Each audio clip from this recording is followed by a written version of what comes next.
नमस्ते, मेरो नाम सगुन गुरुङ। नमस्ते, मेरो नाम चाहिँ निशा गुरुङ।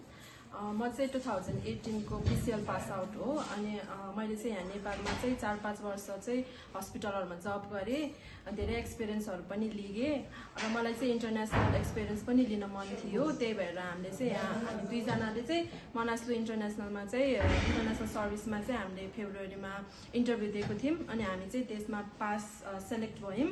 अनि हाम्रो चाहिँ भोलि दुईजनाको चाहिँ सँगै फ्लाइट छ उता डाक्टर सुलेमान अल हबीब हस्पिटलमा कता हाम्रो सहाफा ब्रान्चमा र हामी चाहिँ एकदम खुसी छौं र हाम्रो सर लक्ष्मण सर र सलिना म्याम चाहिँ एकदम फ्रेन्डली एन्ड कोअपरेटिभ हुनुहुन्थ्यो थ्रु आउट हाम्रो प्रोसेसिङ जर्नीमा। चाहिँ हामीले जतिखेर कल गरे पनि रिसिभ गर्ने सल्लाहहरू राम्रोसँग दिने गर्नुहुन्थ्यो र त्यो एकदमै राम्रो थियो।